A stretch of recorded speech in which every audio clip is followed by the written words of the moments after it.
an Unspoiled Network podcast. This is Spoil Me, covering Professor Marsten and the Wonder Women. In this episode, I have a guest, a very special guest. Owen is here to record this episode with me. Hello? It's been so long since I've recorded a podcast. I was caught under some rubble and have been sleeping for 3 years. Thank you very much to Yama for commissioning a film and for getting us to our deposit goal for our wedding venue. Much appreciated. Yes. Welcome to Spoil Me.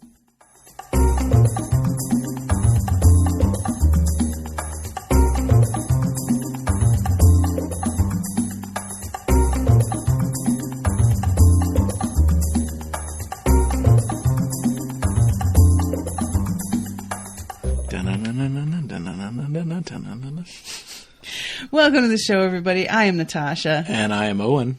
And yeah, we just got done watching this movie like 3 minutes ago.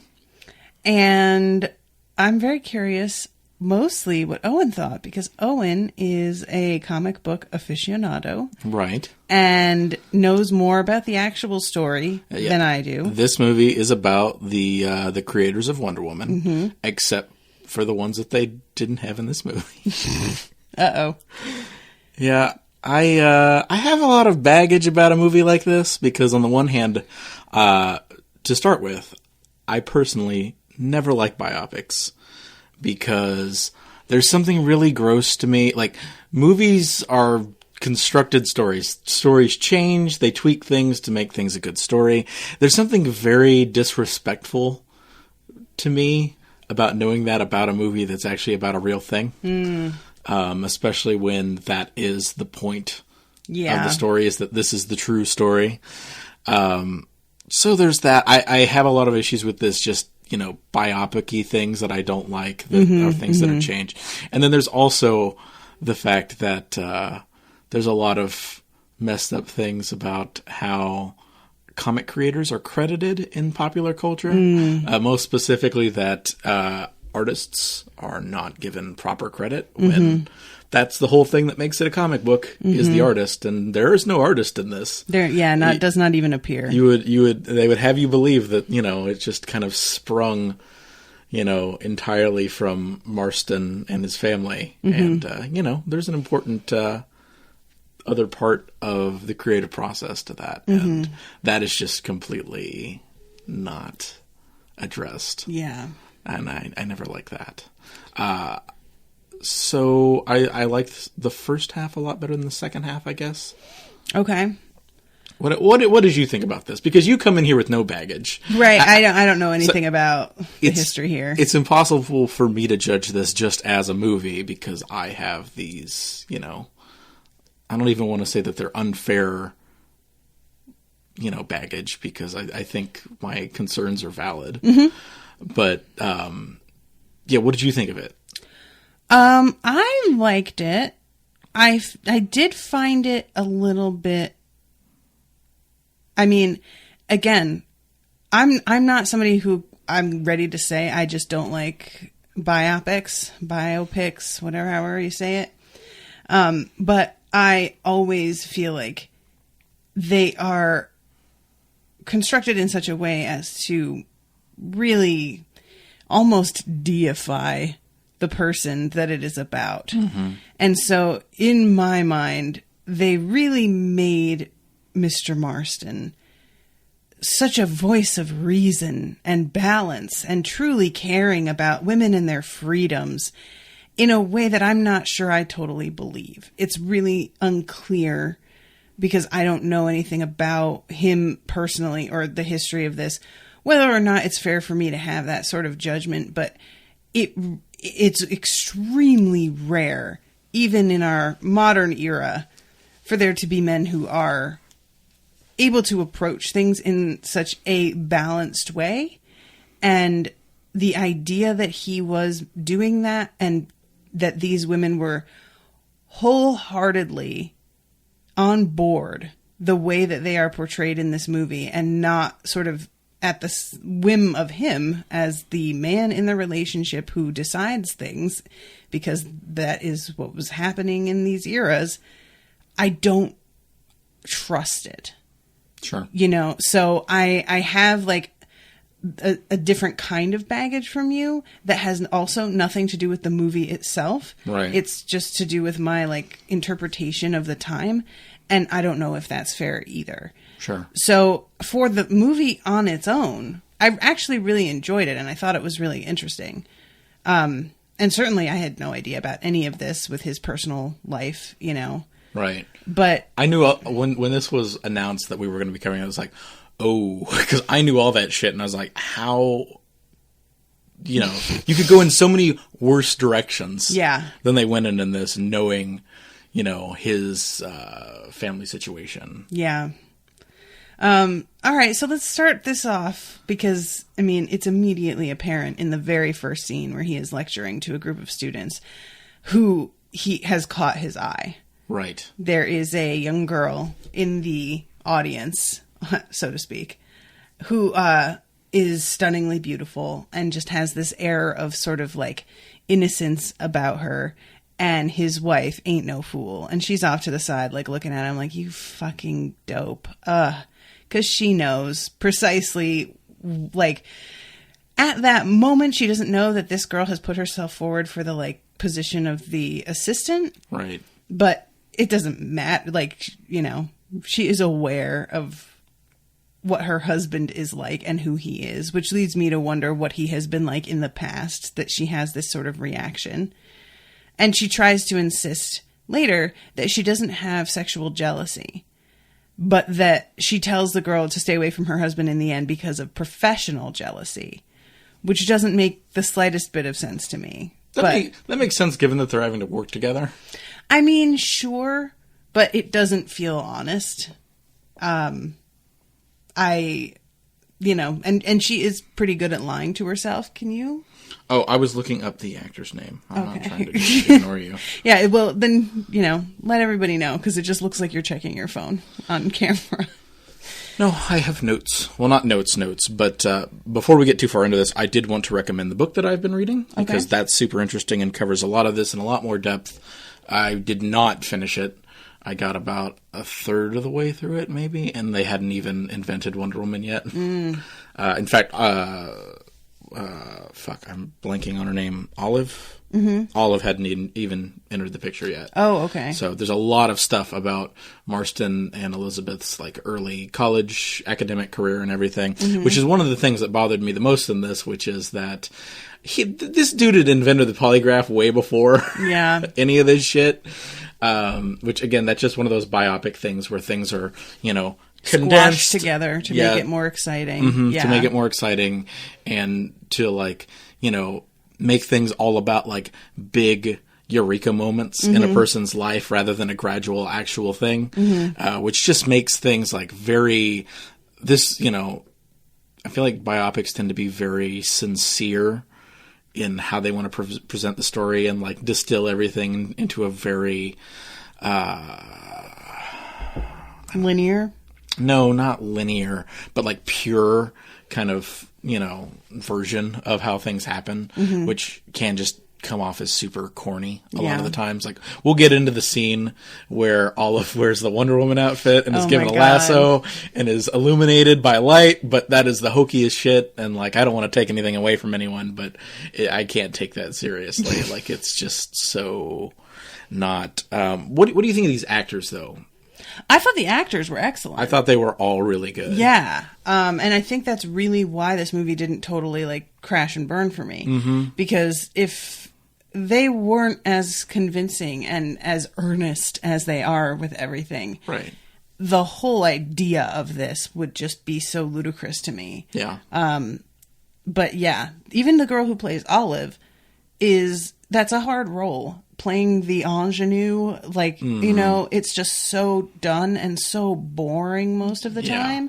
And she manages to be interesting and really, like, relatable in a way that's totally unexpected for somebody who is meant to sort of represent the unspoiled innocence of someone, you know, like... Right. Yeah, I liked her. I liked the two ladies a lot. Yeah. And Marsten, I thought they did a really good job. I was worried because you were talking about how you found it hard to get behind him being such a voice of reason. But they also play him as a little bit of a buffoon. A little bit. Just like a little bit of a cad, which from what I am, researching into the dude, he kind of was a little bit. He was very radical for his time of being a feminist and of being like a straight up female superiority believer, basically. Like that scene where he talks about how women should rule the world, 100% his philosophy and things that he published and said a lot. And it's really hard to make a male character that feels authentic to that era, but also feels like he authentically holds these beliefs with like no like second guessing of himself. And I feel like they did a pretty good job with this character. There's a lot of scenes of him watching his two wives make out where he just like has his hand on his chin, just stroking thoughtfully. I didn't even because I know that there's one moment with the rope when she like is Wonder Woman. Right. But that wasn't to me stroking his chin. It was more like he put his hand to his mouth, like he's like, oh my God. Like he was getting really turned on and was just kind of like, I need to calm my fucking self down. But yeah, I thought that because you had mentioned before we watched this that you have a certain reaction, and I think a lot of women do also, to the idea of like female superiority, because it's often used as a condescension rather than something that's sincerely believed. Like, oh, well, women are a moral force, women are the nurturers and the lovers, and you guys understand better, but then we are not given any power, so you clearly do not actually believe that. So I was going into this sort of prepared to be really like disgusted with it, but because of the fact that wasn't really like part of his dialogue until after Wonder Woman was like picking up steam. Right. It felt like, and not even because he doesn't write Wonder Woman until he's done with teaching. Correct. But in the movie, I don't know how accurate that is to actual events. Right. But it feels like things have sort of gotten rolling by the time. So it's not like he comes at the viewer with this right away, which would feel very forced and like sort of exposition-y in a way. Right. And by then I was a lot more willing to believe him that he believed that, you know? So, okay, yeah. So he's teaching his wife, what is his wife's name again? Elizabeth, right? Who is she played by? That actress was so familiar. Her voice was like mesmerizing because she has this like weird old timey like transatlantic accent a little bit. But then I forgot that she's supposed to be from the Isle of Man, so I don't know if that's supposed to be an accent from that or what. I think, yeah, I didn't hear, because I understood what you were saying when you said she sounded like Janet Snakehole, but she does. It's a British accent. It's not an Americanized, like... It felt like an Americanized... It felt like a weird homogenization. Rebecca Hall is the actress's name. She was in The Prestige. What else? She was the titular Christine in Christine. I never saw that. I did not either. The Dinner, the BFG, the Gift, Iron Man 3? Oh, that's who she is. She plays the scientist that he gets involved with in the first scene. Yeah, watch Iron Man 3, guys. It's actually good. Yeah, I liked her a lot. I liked how brazenly... just tired of everyone's shit she was, which is very accurate to what I understand about Elizabeth Marsten. Like, because that's the thing. For a long time, these two ladies were not recognized in their influence on the Wonder Woman creation. Yeah. And they just weren't really, like... The biggest thing I found in researching this movie for inaccuracies is that a lot of liberties had to have been taken because these were pretty private people. Marsten was a psychologist, so like for other comic creators of the day, there's a lot on him compared to other creators of that era. But as far as their actual family business, like a lot of that wasn't really just common knowledge. Right. And it's not like there were memoirs or biographies or anything like that. The family has disavowed this movie, by the way. Interesting. Okay. Yeah. Usually it's either going to be one way or the other. It's either going to be that, they were consulted on everything and the film has been like whitewashed. Right. For the sake of the family. And in this case, they have completely denounced this movie. And the main reason is that, the family says that basically, Olive and, Elizabeth weren't really romantic. And that's a big theme in this movie, is that really they're the more driving force of the romantic relationship between the three of them. And they're just like, that's not really true. That's kind of what I mean when I talk about the way that patriarchy is, like, whether he believes it should be the way it is or not. It is what it is. Mm-hmm. And it felt to me as I was watching it that this could be a softening and a more pleasant telling of a situation in which he fell in love with two separate women and basically was like, you can have other women sharing your life and this house, or we will divorce. And that is what the family says is the case. This is where I'm coming from with this. The two of them did live together afterwards until they died. Mm-hmm. Like, it is possible that there was just more going on than the family knows. But the family had very progressive outsider politics for the era, and they just say that's not a thing that they would have, like, kept from us. That's not how this family do, Yeah, so that really sort of undercuts the whole message of him doing, like, trying to help them push past the boundaries of society. Mm-hmm. Because what it really was he wanted to fuck two women. Right. And he basically cornered them into it. Yeah. So, his wife's claims in this movie of, you keep trying to frame it as science and it's just you bowing to your cock, seem a lot more on point, actually. Which has always kind of been my impression of Marsten, because I knew, the broad strokes of a lot of this for a long time. But, you read those fetishy-ass old Wonder Woman comics, and it's just like, nah, like, this seems way more like a sexual fetishization thing for you than actually about empowerment. Like, and maybe you have, like, ideas of empowerment, but, like, that doesn't seem like it's the driving force for this. Right. Which is kind of my objection to Joss Whedon. Right, like, yeah. It's cool to enjoy Buffy, and if it's your thing, that's great, but, like, for me, it doesn't feel like he's trying to tell an empowering story. To me, it's more like, it's like a weird sex thing for you, and that makes it less enjoyable.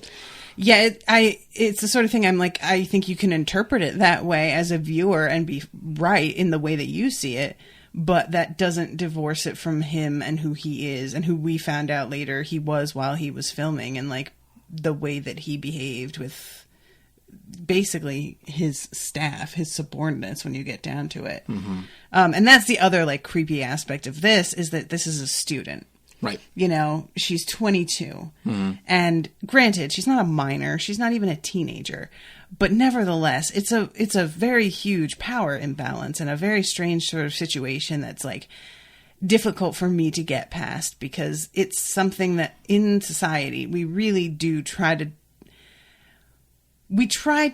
downplay when people are both adults, the fact that there still is a power imbalance inherently in like a lot of these relationships, and be like, well, they're consenting adults, and it's like, that may be, but you can't pretend that feeling of obligation or pressure isn't there at all. Right.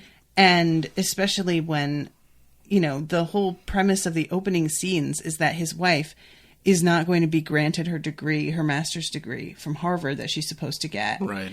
That a female student who's getting approached this way by her professor, what is she supposed to do? Right. Like, how is she supposed to handle this and continue her schooling and not feel like she's going to be blackballed or ejected from the class, or, rumors aren't going to be spread about her anyway, because that's a frequent tactic, is that if a woman decides to reject a man, that he will spread it around that she slept with him despite all that. And I just, as much as this movie really wants us to be like, they very purposefully had the two women be the ones that led the tone of the relationship and had him be the, quote, submissive in order to make the viewers feel less like he was exploiting, I think. And that's not necessarily how it really was. And it's hard to, like, watch this and know how, even today, where things are a lot more accepting, this society in general, like, being polygamous or, polyamorous, that is much more common. I like know dozens of people at this point who are polyamorous, and nevertheless, you still run into people who try and act like they're poly, but what they really mean is, I want to fuck other people, but you don't get to. Or I want to fuck other people, and I know you don't really, but as long as I say that you can, I get to do whatever I want. And that's still very much a manipulation tactic, even now. So back in a time when the parameters of consent and respect and having like really clear boundaries and rules were probably not established at all, I can't imagine that these women were necessarily empowered in the relationship to draw boundaries where they wanted them, because they didn't have the vocabulary to say what they wanted in the first place. You know what I mean? Right.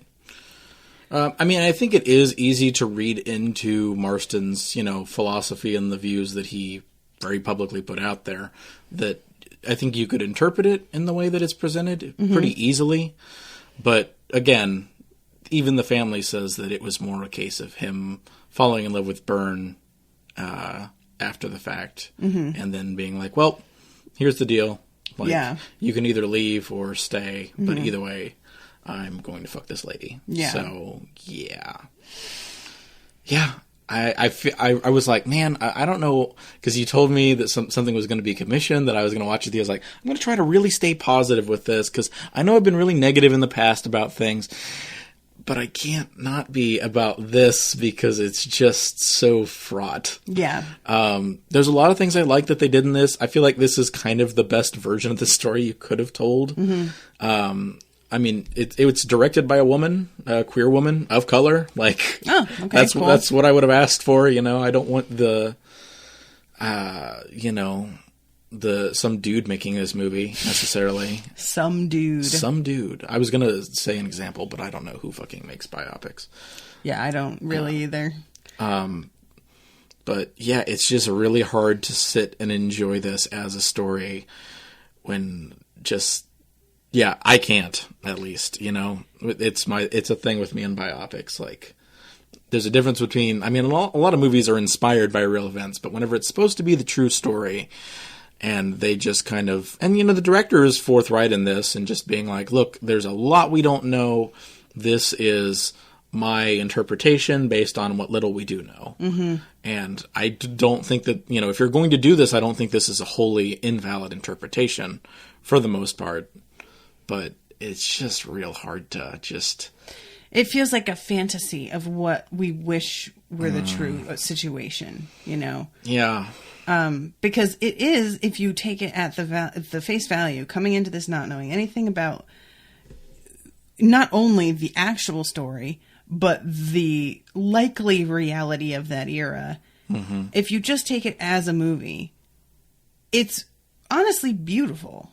The idea of these two people realizing that they are both in love with someone and incorporating her into a totally unconventional family situation and making that work somehow, and having this like balance that of course gets disrupted when society rears its head and decides that it's going to make a judgment call on it or assaults children. I guess it's fellow children doing it and not adults, but nevertheless, they probably were like fine with it. I think that has a lot of merit, especially because the woman who plays Elizabeth, oh, she's so good. But having somebody who is invested in it, also dealing with shame from it, and in a way that isn't necessarily like what's the word I want? because it's definitely self-loathing that she struggles with, obviously. But there is something about her it's not like she is self-destructive. She is lashing out at the other person. Right. It feels really true to me. Like, that is what I believe would happen when you're in a situation like this. Sure. So if you're taking it, again, at face value, what poor Olive has to endure being the third wheel, you know, whether you like it or not, those two are married. They were married when you came into the picture. You are an addition. And when things go bad, you're the one who has to leave. It's not even a question that Elizabeth is going to be the one to leave, you know? I feel like I kind of admire Olive in some ways within this context for dealing with it and trying to make it work, despite how painful I'm sure that is. Like, the feeling of rejection and abandonment a couple of times, you know? She is put into a particularly awful position. So. Right. All of this is fabricated. Right. There was never any family split like this. But that's what I'm talking about in the context of, the story. Yeah. I don't know. It felt a little forced to me. It makes sense that, you know, that there would be friction there and that she would lash out. But it also, like, her bringing up, like, we feel like we're better than them. Felt like it really came out of nowhere to me. Yeah. You know, feeling shame about your position in where you're at in life in that context kind of makes sense. It was really interesting to me that they brought in the comic book burning. That's actually how the movie starts, and the framing device is Marsten being questioned by, I think it's an outside group, actually. But that was a very real thing in, like, the late 40s after the war. And it only got worse from here. So him being a comic book writer really would have been a pretty shameful profession back then. Yeah. And so, you know, not feeling like your life is that you're just trying to put a nice face on it makes sense in that context, but the whole we're not better than them thing makes no sense. And it doesn't really make sense to me in terms of the person that, like, the character is in the movie or the character was in real life, because Elizabeth Marsten would have been very dismissive of traditional superior feelings of superiority from other people. Like, that just doesn't read true to me, that whole thing. And that last whatever quarter of the movie felt kind of forced to me, personally. I think the conflict makes sense. Not the conflict. The feelings make sense, but I feel like the catalyst and how they actually did it felt really not great. All right, well, we haven't actually talked about the plot here at all. But that's true. What starts off is, as I said, the desire that Marsten has to do a study, so he says, to support something he believes called disc theory. Mm-hmm. And he talks about dominance, submission, compulsion. What was the I? It's something basically induction. I was like, it's like seduction, but not. And compliance, not compulsion, compliance, but similar anyway. Right. And he acts like he wants to study her, but it's obvious to his wife, who is no dum-dum, that what he means by study is bang and then see what she does about it. And she's just kind of like, oh, fucking God. Okay, go ahead. You know what? Whatever. And he's like, what? You wouldn't be jealous? And she's like, no, it's just, fine. But then when Olive shows up to start her job, the first thing that Elizabeth says is, hey, don't fuck my husband. Which on her end, she thinks she's just being very straightforward about things. But to poor Olive, who is just a college girl who is not approaching this in that frame of mind at all, it is hugely insulting. And also, as somebody who was once young and very beautiful, being approached as if you are out here just trying to take people's mans is a real thing that other women will react to you with occasionally, and it is the stupidest. Nobody wants your moldy ass man with his baby dick, okay? So just be cool and be quiet. It's not a thing. And the way that she talks about Olive when they're watching her, this dude sits down with her and is talking to her, and she's like not making eye contact, and you are spacing out so completely. I'm not spacing out. I'm watching you. Okay, you didn't blink for like 10 seconds or so, and I was just like starting to get like creeped out. You look like a doll. But she describes like how careful and how much of an act both girls in that scene have to put on. Olive has to be nice, but not too nice. Not make eye contact. Generally do everything she can to like be polite without encouraging him. And the girl that is with her has to pretend that she doesn't mind that this dude is totally ignoring her and falling all over himself to talk to Olive, when in fact she herself is the one that is interested in this guy. I thought this was a really good scene. It was a really good scene. And I just really enjoyed the fact that throughout, Elizabeth is just describing this and saying all of this to Marsten, and he does not interrupt her or try and be like, that's not what's going on. He's just listening and looking at her like, shit. Like, he's just really, that sucks, you know? I took that to more be like him being like, yeah, but she hot though. Yeah, well, there's that. That's how I read that scene. This is what I'm talking about Elizabeth having nothing but scorn for like mainstream gender norms though. Mm-hmm. Where she's just like, no, this is like, I see what it is, and it's all bullshit. That's the thing, though, is that she does, but she also is so much of a realist that is where she comes down. It's like, yeah, we may feel this way, and what we feel is real, but we live in the world. Sure. So that doesn't matter, guys. We have to function in the society that we actually exist in, not a fantasy world that we've decided is where we wish we were. Right. So as much as I agree with the first assessment, I still think her reaction it makes sense to me. You know what I mean? Yeah.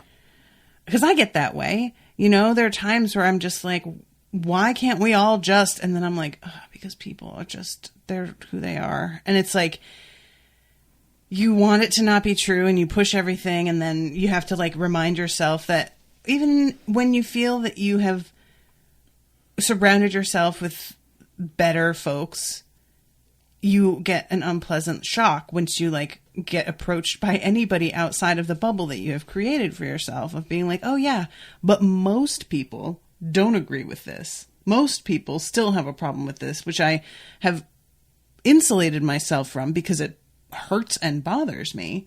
So I forget that this isn't as widely accepted still as I think it is. Right. You know? The main issue there is like, you know, trans people and their acceptance. And I am so surrounded by everybody who is very accepting and encouraging about that via the Unspoiled community and my personal friends, that when I just step onto another friend's post and there are comments from their friends, mm-hmm. and it just barely takes one step outside of my little zone of comfort to be reminded, oh yeah, people are hateful about this, and it doesn't even affect their lives at all, and yet they still get so invested. It's a shock, you know? And I think that's kind of where she is that she has this life that's what she wants, and then she gets like kind of slapped awake, she feels, and reminded that like, it's been going pretty well, kind of by accident. You didn't make this happen. It's just that you've avoided anybody finding out about it. And that's a whole other thing. Which, yeah, I related to her. I liked her a lot. She's, like I said, the three mains are all very good. Yeah. So they are hanging out a lot more often with her. Finally, after the first awful introduction that Elizabeth makes, she kind of comes back and apologizes because he has to come up to her and be like, you made the fucking girl cry on her first day and basically quit. You need to fix this. And she feels bad, and she goes and talks to her and is like, look, I said this because, and I appreciated the way that Olive reacts, which is just to be like, yeah, a lot of people approach me with the attitude that you did, and I don't fucking get it. I never did anything. I never said anything. And you can see that Elizabeth is a little ashamed of herself because she honestly lets her own or her, not even self-consciousness, but insecurity maybe a little bit, like sort of leak out in a way that makes her seem more brash. And I'm super guilty of that, everybody. I definitely will like attempt to put on a brave front by pretending that something doesn't bother me to the point that I am a little too aggro about it. And what? What? No. So they begin working together, and it becomes clear that there is a lot of chemistry between all of them. I honestly thought it was going to be just that Olive was in love with Elizabeth, because the way that she looked at Elizabeth had a whole lot more to it than when she looked at Marsten. Yeah, I was going to say that the two of them have way better chemistry than either has with Marsten. I wonder if that isn't what happened. If, like, the writers were like, well, let's do this. And then the queer woman of color director was like, do you guys see how little... No, it's those two. Fix this. We need to write the script so that it's them two. Because I could understand that as much as anything, you know? Right. But she is accused after a kind of an encounter of being in love with him. There is a whole thing with the lie detector. Yeah. So this was the first thing where I was like, okay, I haven't done that much research, but this is bullshit. So first of all, it's not actually true that Marsten invented the polygraph. Okay. He invented the, what do you call that? The blood pressure gauge or whatever, which is, you know, the biggest part of modern polygraph tests. But yeah, he had made that about 10 years, 12 years before the events taking place at this portion of the movie. He worked with the army in World War I. They touch on that, and they touch on that he did psychological research. But yeah, this polygraph had been a thing for a while. And this would not have been part of the research that he would have been doing with his wife and Olive when they would have gotten together. Yeah, because there are photos at the end credits of them together. Right. So I guess like they did work with each other on it, and it was like established by then, right? Right. He was trying to perfect... I don't know. I didn't get to the point where they talked about this research, but I do know that he was trying to perfect his polygraph technique for a long time because, you know, he had invented this thing. And, you know, we talked about this before the movie even really got going, that, like, polygraph is kind of quackery a little bit. Like, it's not that it's completely nothing, but it's just not reliable enough. It's not definitive the way that we like to... Right. At least in the 90s, we would pretend it was. So this was the biggest thing of him being a shit that I saw in the book that I read, which actually, yeah, let me recommend that book real quick. I pulled up the title a second ago. The book is called The Secret History of Wonder Woman by Jill Lepore. I've got it on Audible, and it's been really interesting so far. Basically, the research that he was doing for the army researchers were like, yeah, this is only like 70% reliable. And then when Marsten would use it, it would be up to like 95% reliable. And a lot of people thought he was doctoring the numbers. Right, yeah. Marsten's was just that other researchers were not applying it as well as he did. Gotcha.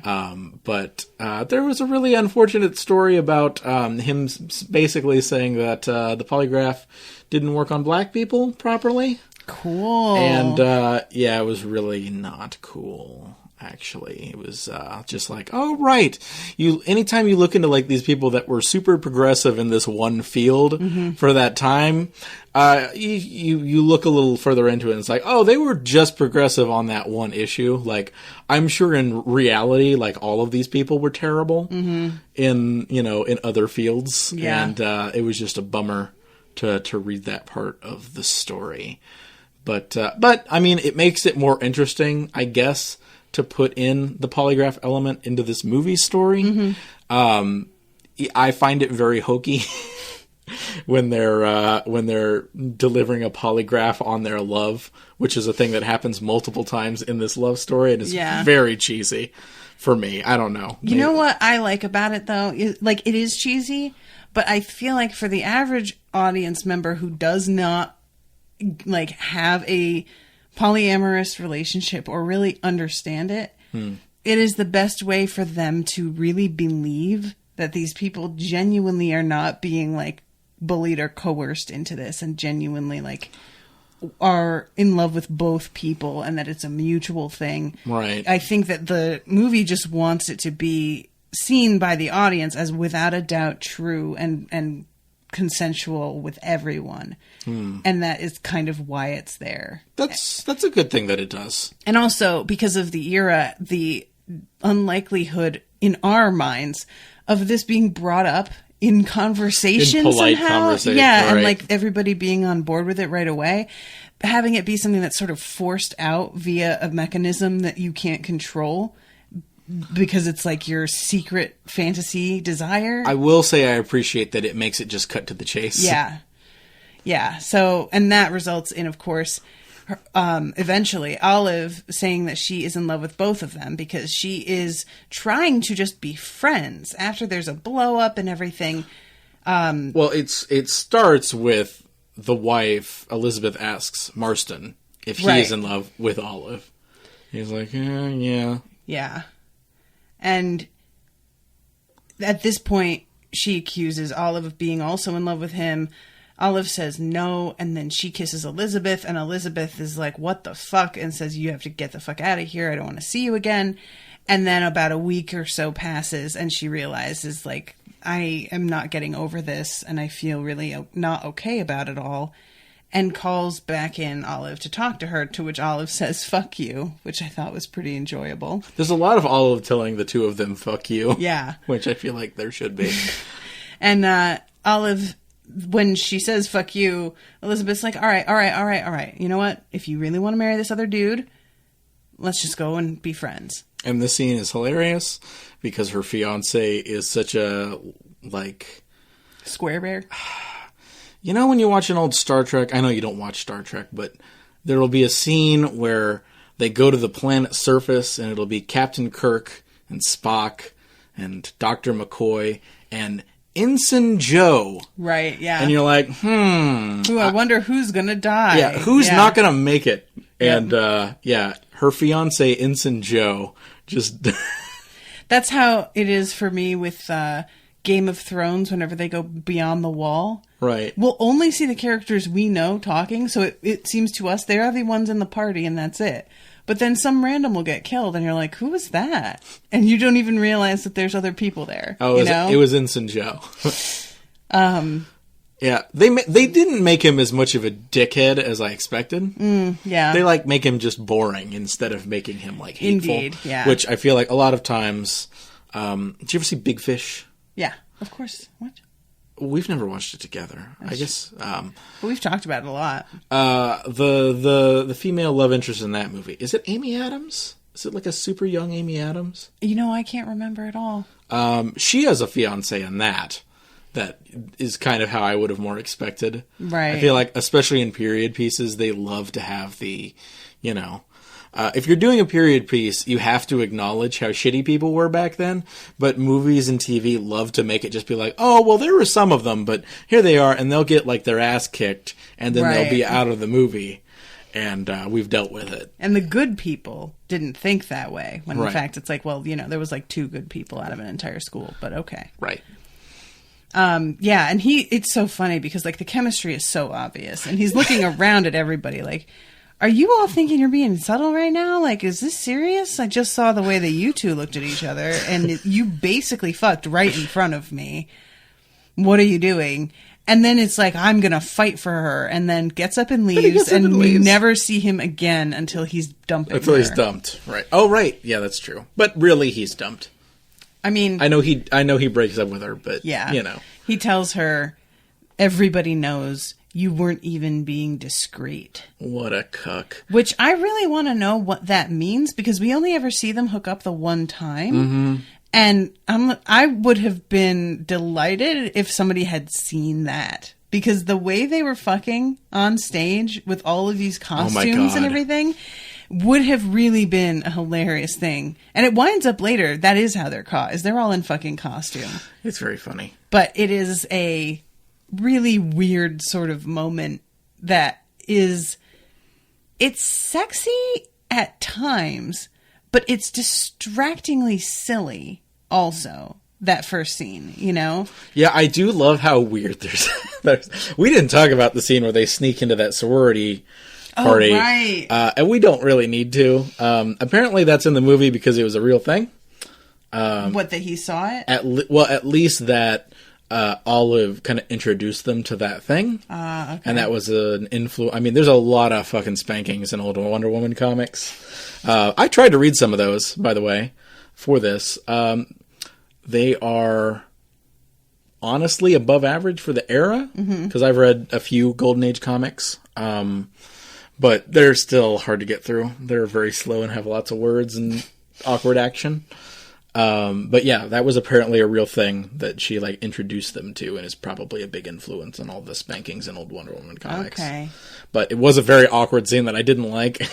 Yeah, it's weird. Like, I liked it actually because it was super uncomfortable. It was very uncomfortable. And that's kind of what I liked about it, you know, especially like if you are just discovering that you've got fetishes and turn-ons that are not conventional, the discovery of that is gonna be weird, right? Right. Like him sitting there and him and Elizabeth are like hiding upstairs looking through the banister. Oh, by the way, there's no way that everyone doesn't know they're up there, because come on, they're not hidden very well. But these girls are all, it's like, you know, the big sister and then the sorority pledges who are the newbies coming in. And the sorority pledges have to be obedient, and if they're not, they get paddled as punishment. And it's super funny because the girl who's being paddled is making really sexual, quote, pain noises, which she's barely being hit at all. And I would be damned if you made a sound being hit at that rate. Like, maybe by number 15 or 20 you would, because you're starting to get sore. But the first couple, it's like nothing. And she's still like, and I'm like, guys, come on. You know, like, dude. And I love the fact that as Olive is doing this, she's looking up at Elizabeth, who is staring back at her. And the both of them are kind of having a moment of just like, uh-oh. And he reaches over and tries to sort of like touch Elizabeth. Yeah, he's like rubbing her leg. Yeah, and she finally has to be like, no, stop it, no. And the next day, when he's quizzing her about how she felt about this, Elizabeth makes the very astute, incisive judgment that you are asking her because you can't fuck her. So you are getting her to talk about sexual things with you so that you can get as close to fucking her as possible. Come on. And I love that she says that, because that's 100,000% what is going on in that moment. Yeah. And him being called out on it is beautiful. I do like them calling him out because he's very honest about his actual feelings, which is a thing that I feel like may have been pretty true. I mean, like, you look at the views that he is, you know, freely giving, especially in the interrogation scenes that we're not talking about much. But the idea of a man just being that open with his proclivities and feelings about things in that era is, that takes some balls. And he's just very open about, like, well, I was aroused. Yep. Like, I was excited, nervous, worried, and then aroused. And Elizabeth's like clearly that's the one she was waiting for. Like, let's just get to the fucking point here, buddy. But yeah, that scene is really, really strange and uncomfortable, but that's part of what I like about it. Right. And I imagine if you are in a sorority or a fraternity, because paddling is a huge thing in fraternities as well, that there is an enormous amount of sexual tension in the room when those things are going on. You know, like, it's got to be something that everybody is just realizing, oh shit, I'm kind of into this. Like, you know, and it's like in a situation where nobody is able to act on it in the moment or say anything about it. But I would put money on the fact that right after that's all over with and everybody disperses, that there are some people meeting up with each other and being like, so what do you think of that? Yeah, you're either meeting up with someone or you're taking a very cold shower. Right, exactly. So it felt like it was kind of on point for me in terms of reflecting truthfully. All the sex stuff in this movie are very cringy, but in a way that it's like, you know, watching someone do their very personal weird sex stuff. Yep. Because these characters do feel like real people for the most part. And so I feel like it kind of should be awkward a little bit. Yeah, definitely. Yeah, and it's... All right, so let's go to, you know, eventually it gets out. She is kicked out of school, is she? The two of them are fired. Right. But I can't remember if anything directly happens to Olive other than... I feel like they don't really go into the details of it very much. They're just like, well, it's the second act now. It's time for conflict. And they're about to try and just leave her behind, especially Elizabeth, who is just like, why did we think that this was going to work? Of course this has happened. I just wanted to get a degree from Harvard, and now I'll be lucky if I'm allowed to do literally anything with this following me around. He can't teach anymore. Like, what are we supposed to do? Yeah, he's trying to get teaching jobs.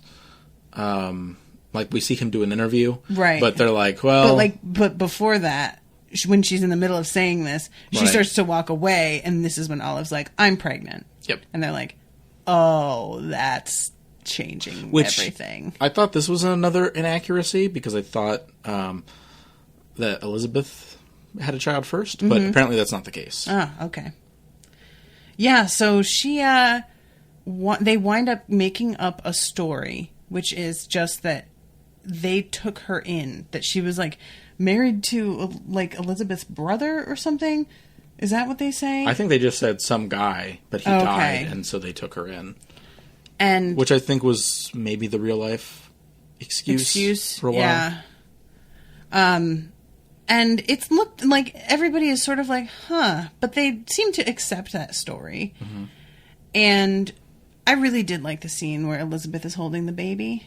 Oh, yeah, like, seriously, this is a very good, you know, female love story as a movie. If you go into it not worried about what is or isn't inaccurate and everything, that's the real highlight of this movie, for sure. Yeah.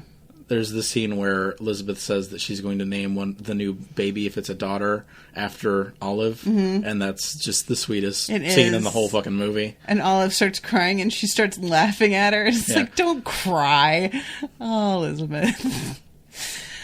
But yeah, her holding the baby, it's a really sweet thing because, like, you know, it's easy for a movie to be like, the original wife is jealous that she did not bear the first child or whatever, you know, like that's such a predictable fucking, and instead they make it a point to have her holding the baby and delighted.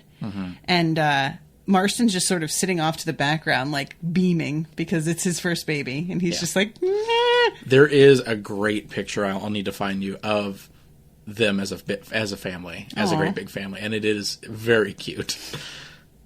So this period is what, like when you said he's going on a ton of interviews. Right. He's trying to get a job. They don't really, like, they show him writing some crappy books. They don't really show what he did for work. No. Here. Because you're given the impression he is not given a job by anybody. He is completely disgraced, which is, like, a little hard for me to believe that it would matter that much that he has these indiscretions. Yeah. But I don't know. As the dude, I don't feel that would be the case. But also people were really, really stuffy in the 20s. So, you know, this actually, that's one thing. I think the first, she would have had the baby in like 32. They're definitely very fast and loose with time in this, which is just going to happen. Yeah. But yeah, because Wonder Woman doesn't come out until 41. So that's a huge gap between 25 when the three of them are all meeting. Right. And when, you know, the whole Wonder Woman thing. So this is definitely... They do show some passes of time with the sons playing in the front yard when they move into that house, because they're all like 9 and 10 years old. Right. But yeah, it's clearly there's been a minute so, and they have to be making money somehow, you know, they're supporting everybody and they're living in a pretty decent house. Like, Right. But yeah, we don't really know what it looks like for him. And Elizabeth interviews for this job. It's the most beautiful scene in the entire world, you guys. When he is saying, "Oh, you have a bachelor's from somewhere, I don't even remember," and then he's like, "And a master's from Radcliffe," and she's like, "Harvard," and then sort of has to be like, "All right, Liz, calm down." And then he says, "Well, do you not think that'll get in the way? You don't think you're too good for this type of work?" And she has to really take a moment before she goes, "No." It is entirely unconvincing and so deeply relatable as somebody who is extremely creative and likes to be the boss. I have had to have this moment in every interview for every garbage job I've ever had. And it is not convincing when I do it either, Elizabeth. So apparently it is. But yeah, she winds up getting the job and learning how to take dictation and type and everything. And we see her later and she's typing up a storm. Oh, yeah. She's so fast. She said 75 words a minute, which I feel like that's pretty good, right? I think that's really good on a typewriter. Yeah, that's what I was going to say. Yeah. Is that typewriters, you can't make any fucking mistakes. Yeah. So, yeah, that's pretty good. And we have, like, the domestic bliss of him scribbling his pages off in his office and her coming home from work and getting her jacket taken off by Olive, who's in a little apron with the boys playing and has dinner on the table. Right. And in the midst of all of this, we're getting the questioning of Marsten by the woman who heads up the, like, children's psychology something. What's the board that she works for? The American Parents Association or something like that. Something like that. Yeah. And she's here to determine whether or not they can continue to make Wonder Woman comics, essentially. Yeah, this is the framing device that we're barely talking about. It's fairly well done. Like, there was a lot of shit like that. There's a lot of... the lady conducting the interview does pretty good, but there are a lot of great extras that just stare at Marsten and smoke and look disapproving. And those guys all do a great fucking job. Yeah, they do. At just being, like, completely like how you would imagine men of that era listening to these kinds of views being, you know, given. Yeah. Would have acted. And it's pretty good. I love that because the woman who plays Brienne? I don't remember the actress's name, but she's from Nashville, and she's always so good. Like, I don't think I've ever seen her in anything and didn't feel like she brought her A game. She's in a lot of stuff, right? Oh, yeah. Yeah, she's been in a ton of things. And she, in this scene, I think does an excellent job of not seeming like a cartoon of somebody who's just so uptight. How could they even live? You know, like, she's not like... She's not clutching her pearls. Right. She's just, like, straight up being like, dude, come on.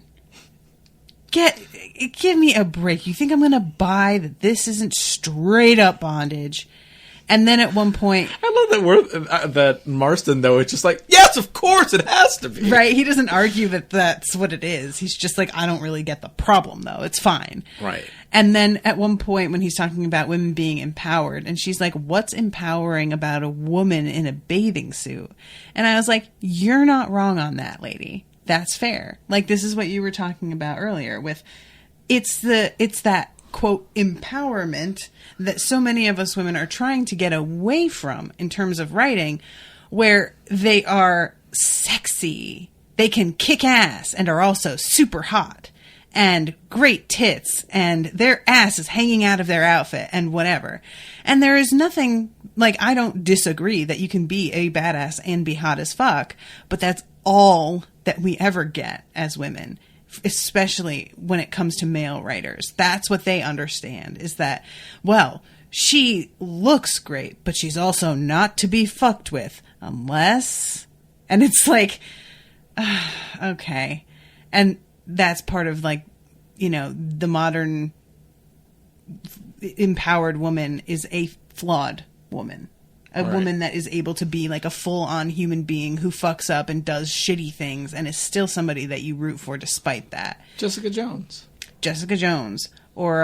like basically any Gillian Flynn character, because you haven't read or watched like Sharp Objects or Gone Girl. You saw Gone Girl. And that woman is just like a total nut job, but she's wonderful. Yeah, she's pretty great. And I really enjoy the fact that this woman is like supposed to be persecuting him in this way, but I also am agreeing with a few of her points, and I'm just kind of like, yeah. I've read those comics, and you saw a lot of panels. Like, I don't disagree that that's kind of inappropriate for a kid's comic. It is. It's straight up shocking to me that this was printed at all. That anybody was like, oh yeah, we're totally doing this. It's very shocking. There was a lot of, early 2000s websites dedicated to just like, look at these weird old comics. And a lot of that shit was weird old Wonder Woman comics being like, can you believe this? Yeah, like if that stuff was being produced today, if somebody was like, I'm just going to have like a super hot woman that puts all the people she questions into bondage and lives on an island with all women, we would just be like, listen, dude, what are you doing? But we can like have the movie now because this is an established character, right? And just sort of soften up all of that stuff, right. She barely uses her rope, her lariat of truth. Is that what it's called? The lasso of truth. Lasso. In the movie, I think she uses it one time. I really appreciated that she used it at all. Yeah, it's used more than that. Is it? Yeah. They questioned Steve Trevor with it. Remember? That's the only one I remember. That's like the main scene. Like they use it maybe once or twice after that. A lot of times she uses it as a weapon. I thought you said a lot of times she uses it at his wedding, and I was like, what? No. You don't want to really marry this bitch, do you? Answer me. Damn it, Wonder Woman. That's why we stopped inviting you to weddings. Yeah, it's an odd choice for a framing device. I feel like the point of it is to be that like the era was putting his lifestyle on trial, but it's framed as it's this thing with Wonder Woman, and that's supposed to be happening in like 48, I think, which is when there was a lot of like comic book burnings and stuff. But they're specifically doing it about the character, and like they never canceled Wonder Woman. Like Wonder Woman was fine, right? Yeah. We have to reduce the kink by about 50%. There's like 300% more bondage in this. I tripled it. Oh my god. So, yeah, this is around when they finally... Oh, this is before the actual Wonder Woman is created. We have the scene... I love this weird French pervert man who owns this burlesque store. He's really weird. This is another super awkward scene. Is him talking to this guy. I loved this scene so much. With the two of them talking? Yeah. Okay, that scene I like. The scene that it leads into is, like, he buys a bunch of porn from this guy. Right. And his ladies are very like, what are you doing, man? Yeah. And, yeah, the intro, like, because it's a shop in the back of another shop. Yeah, it's like the back room of his shop. And the dude who's the proprietor. How romantic. I am French. He is very like, are you from Vice? What the fuck are you? Who are you? Tell me the truth. Like, he's extremely paranoid because all this shit should not, it's illegal, flat out. Are you cop? If you are a cop, you have to tell me. You have to tell me. And finally, when he realizes that this dude is cool, like the whole posture changes, how much he relaxes when he's like, oh, okay, cool, yay. What does he say? They call me the G-string what? King, I think? King, yeah, the G-string king.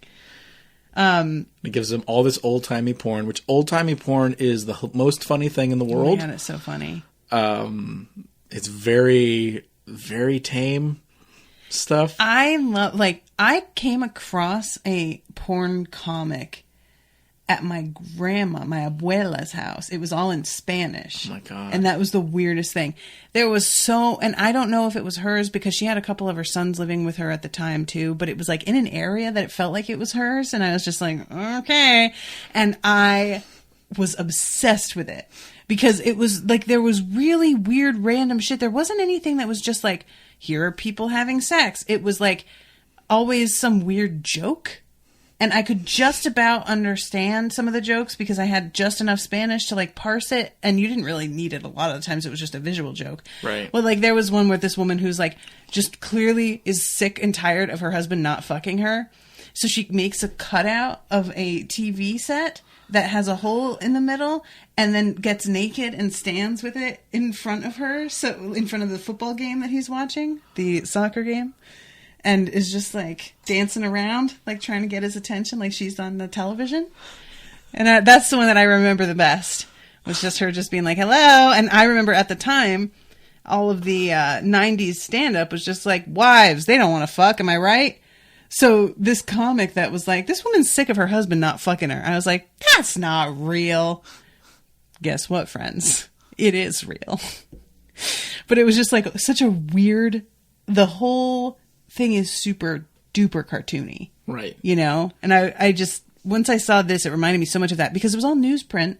The comic thing, yeah, it was I think like... those things are called Tijuana Bibles. That's what they're called. Good God. Okay. There's a really weird scene in Watchmen where the daughter of a old-timey superheroine is like looking through her stuff and she sees a Tijuana Bible that is of her mom. Because her mom was like a celebrity. Oh, no. Yeah. Yeah. Black and white, printed on newsprint. Mm-hmm. Yeah. And it had like crossword puzzles in it. Oh I have God. to imagine they were dirty crosswords, of course, you know, or Probably. like word searches and stuff. But it was like an adult activity book, you know? It was just such a weird... I'll never forget that. I wish I remember the name of it. But yeah, he winds up taking them back with him for a ropes class. Which, if anybody has watched porn with bondage in it, ropes tying is bonkers. Yeah, I was going to say, a tutorial is actually very handy. There are a lot of them out there. Like, because Right. I've been curious before and been like, what the fuck how did they do this? You know, because there's a lot of suspension as well. And I'm just like, you have to tie this in a very specific way for this to not be just painful and cut off your circulation to the point that you're injured afterwards. Right. I, for example, could never do suspension because I'm too heavy. It would not work out unless you used so many ropes that I'm basically wrapped in a rope blanket. That would not work out for anybody. But, he's talking about how much people just want to be either in control or submitting, which is exactly his disc theory. And he's just like, holy shit, I can't believe that this really just comes down to porn. It's like, all these pornographic images are my fucking thesis at college. Like, what? And I feel like there's a bit of like almost chagrin, you know, of him just being like, I'm out here thinking that I'm really coming up with some new shit. And perverts have been on to this for like decades. I feel fucking so stupid, you know?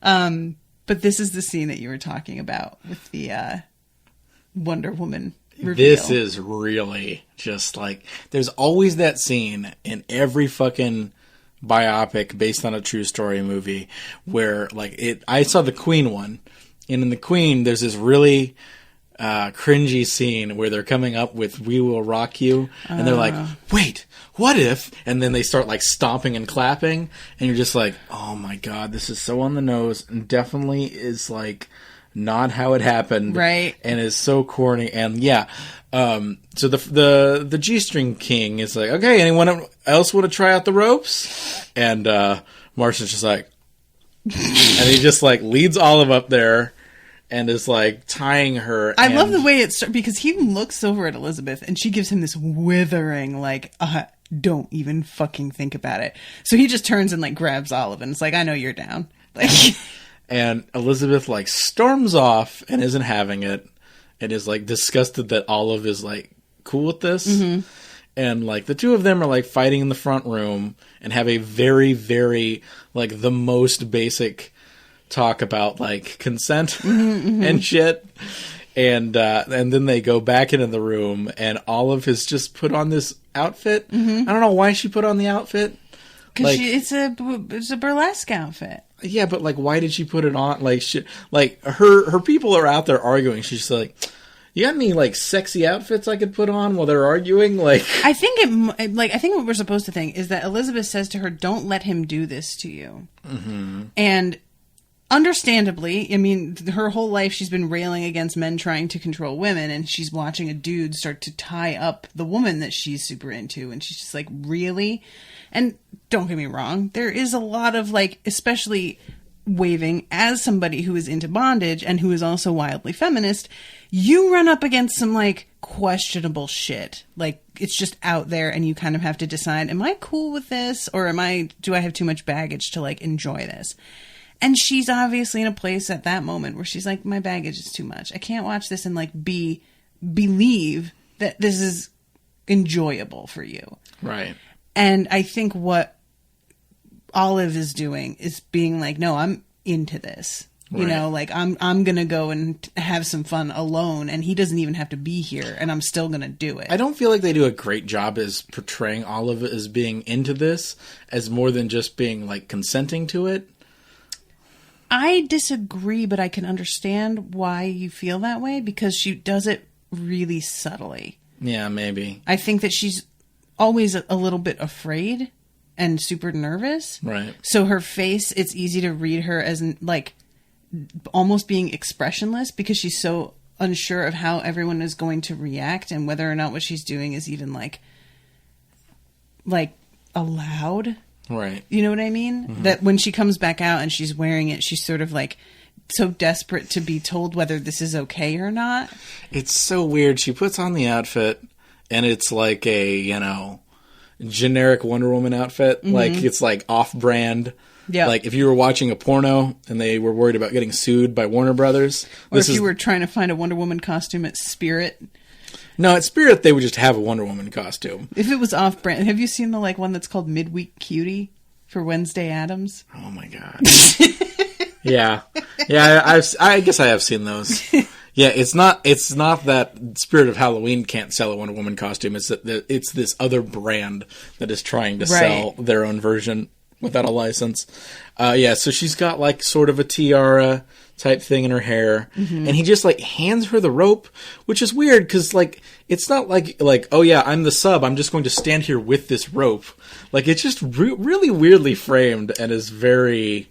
I think because he says as what's his name leaves, Marsten. I keep having to look and be like, what's his name again? He's so not an entity for me in this movie, honestly. He's kind of the weak link of this movie, which is weird. But I feel like Marsten runs out and he goes, of course, he's a submissive. So I think he gives her the rope because he's like, clearly the roles of what we were about to do are supposed to be reversed. Mm-hmm. He should be the one getting tied up. So here's the rope. And when he comes back in, you can do it. Right. And instead, Elizabeth takes over. And I mean, obviously in this moment is the dominant. Right. So she winds up. But I think if Marsten had gotten back on stage, she would have tied him up. Right. You know? Okay. That makes sense. That's what I thought anyway. Yeah, and it's just really the way that she's, like, standing on the stage and the light is behind her. And it's, I couldn't. Yeah. It's just so on the nose. Yeah. And then Elizabeth, like, very awkwardly, like, you know, I kind of like her taking charge and being like, then put your hands behind your back. Yeah. But she so slowly is doing this. And then Marsten is just there with his, like, professorial intrigue. See, I don't think that's what that was. The look that he got was lustful. No, I get that. I get that there is that, but also he does it in such a professorial way. I don't agree. Like, he should have a pipe. I feel like he, like, puts a hand over his mouth like he's about to, like, wipe his forehead and pull his collar open. Right.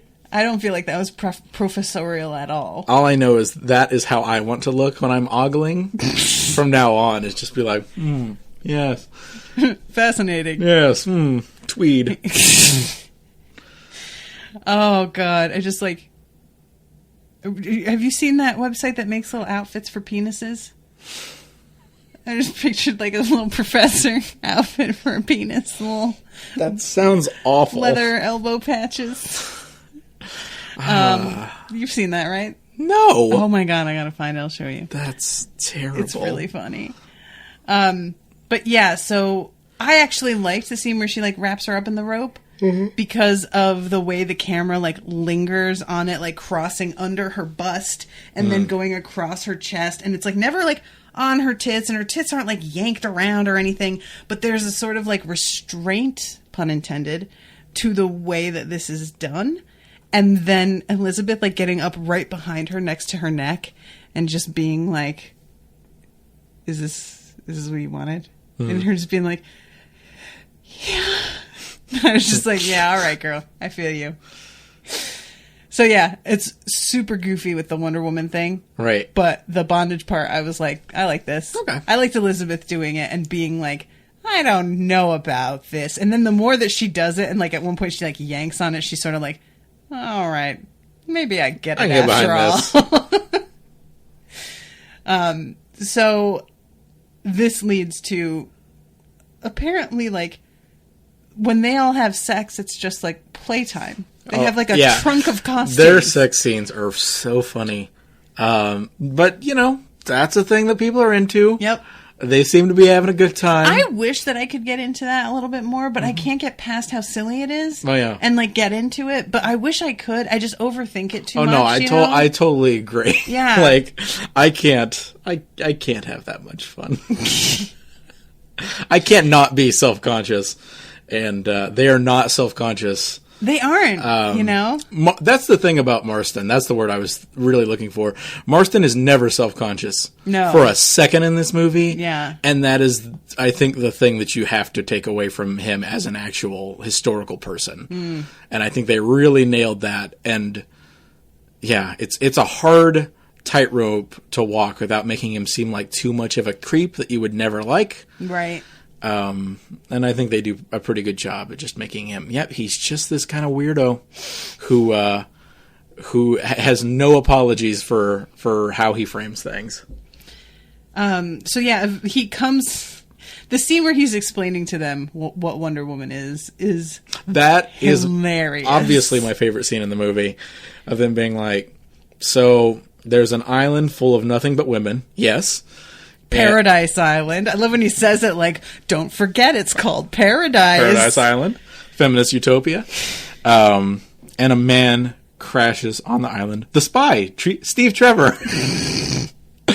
What else do they say? And, and she has golden bracelets, and this is Olive saying this because she wears those, and he's like, they deflect bullets. Like, stop being dense, Olive. Oh, so I read the first issue, or this first Wonder Woman story, and when they're having the trial to determine who will go to Man's World to return Steve Trevor, they're like, well, okay, we've done all of these different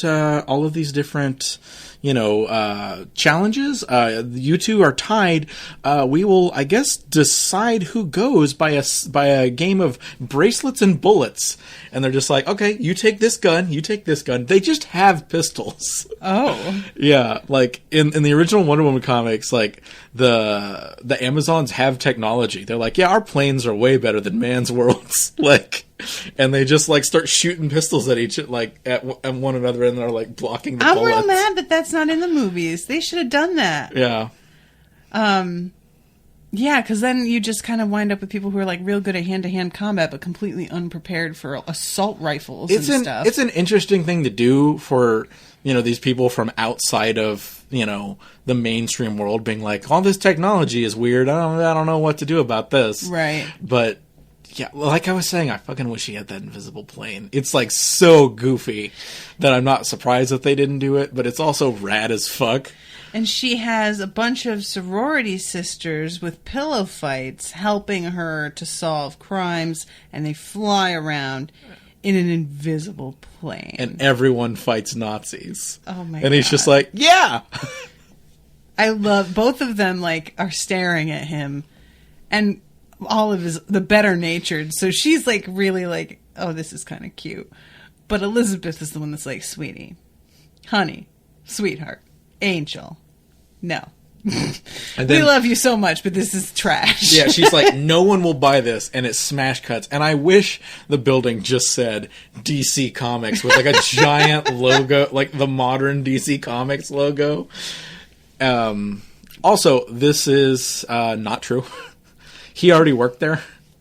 Oh, really? Yeah, DC Comics, before it was called DC Comics, called National Publications, I think, hired him to be like the staff psychologist, basically as like a marketing consultant. Gotcha. To like help guide, probably editorially on some level. Mm-hmm. And they were basically like, I don't know, why don't you pitch us a comic? Like that's how it actually happened. Gotcha. The two ladies obviously had like a huge influence creatively, and on him, on who he based Wonder Woman on. Mm-hmm. But it wasn't just like he came in off the street with his hat and briefcase and just sold it to...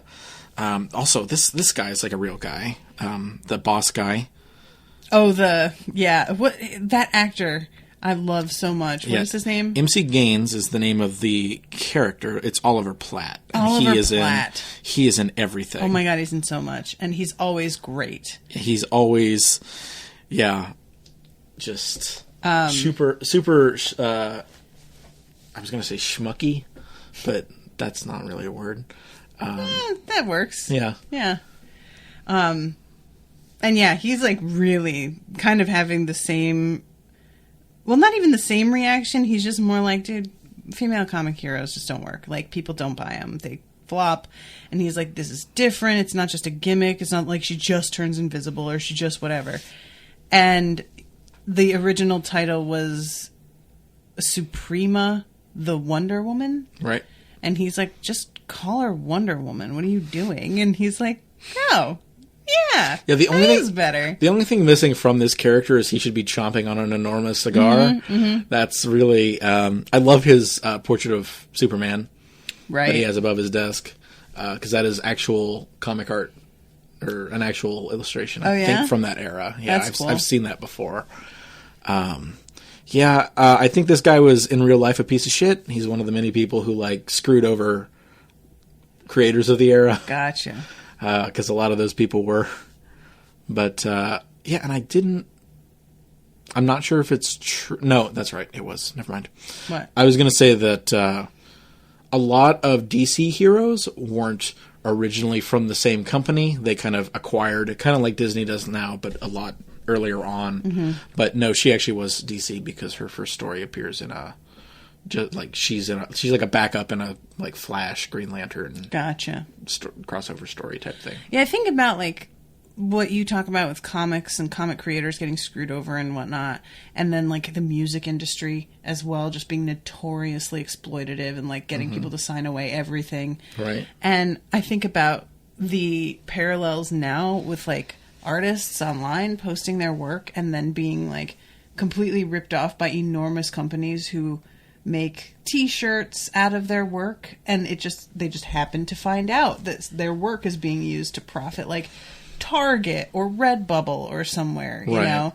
And I wonder if we're going to reach a point where there's going to be better protections for that sort of thing, because it feels like right now you basically just have to like shame a company into taking it down. You don't have any real recourse. It's just public opinion and everybody piling on. Right.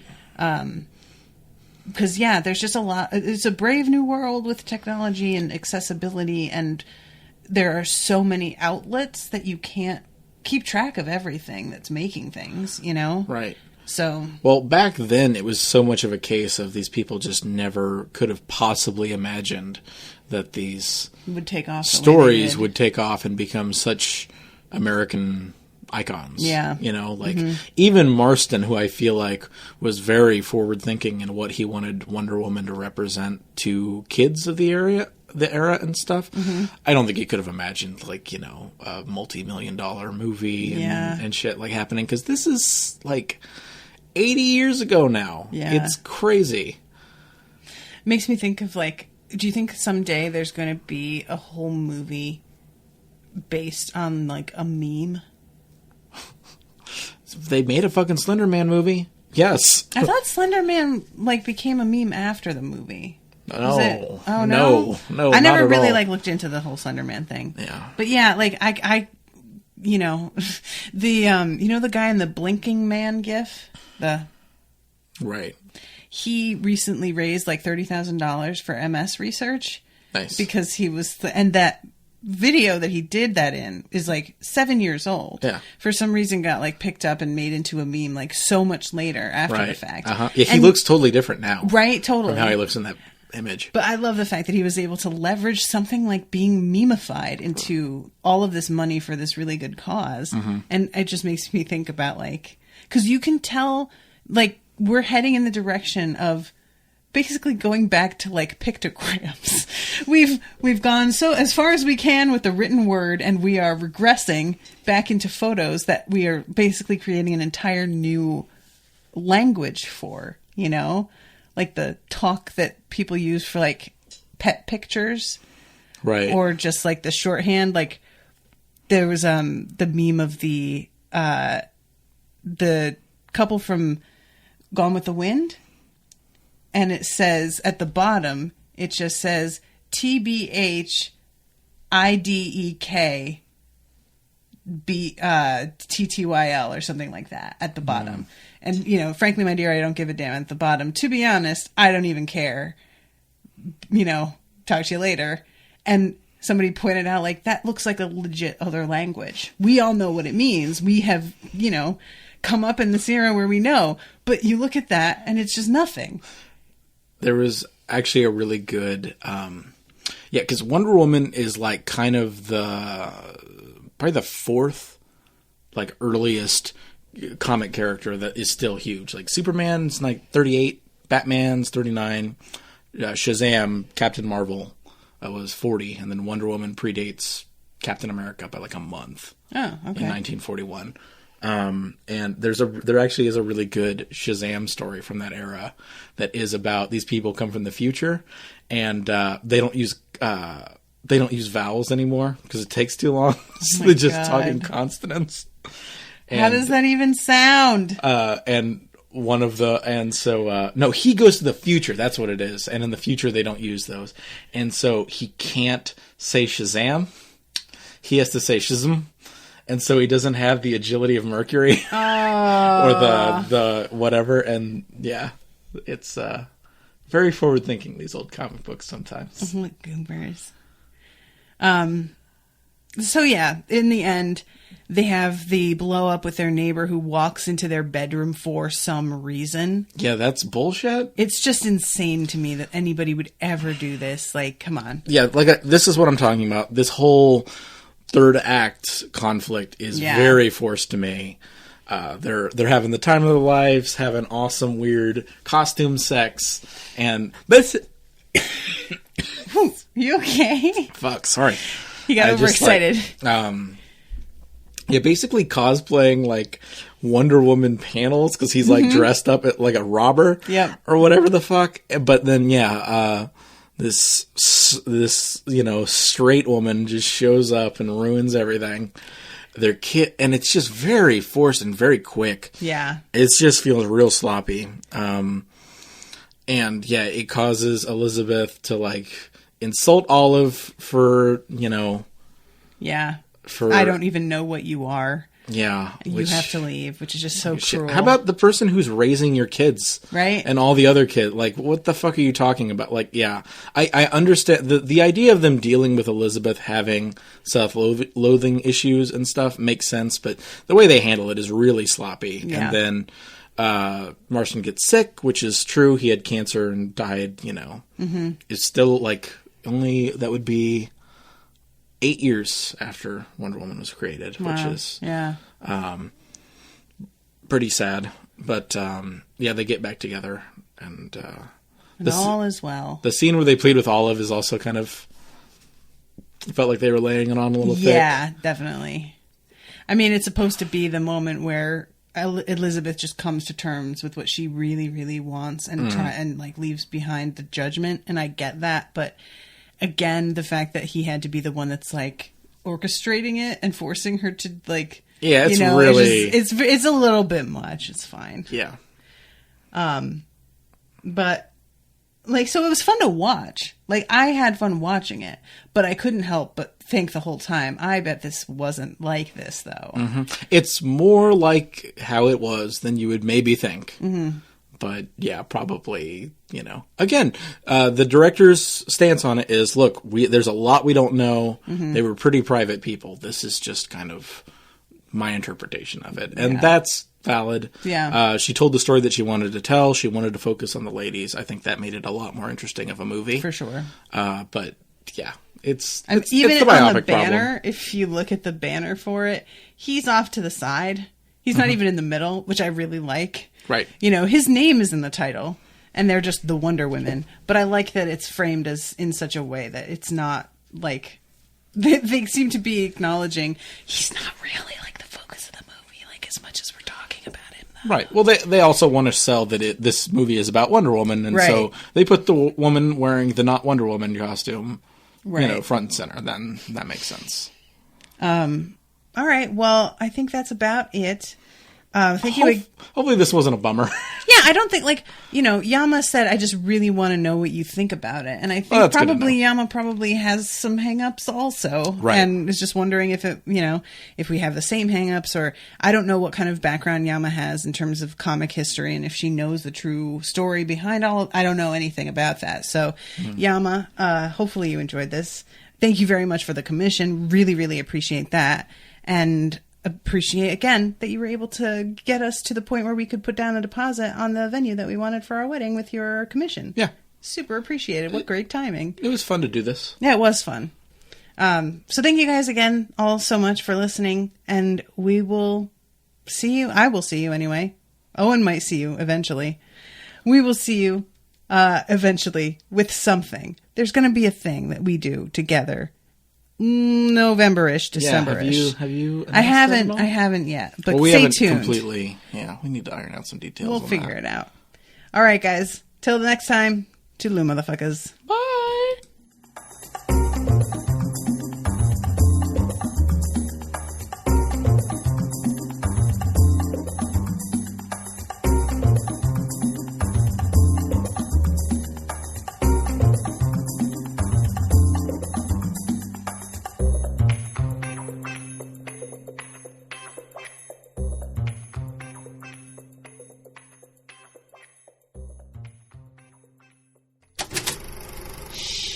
That was an Unspoiled Network podcast.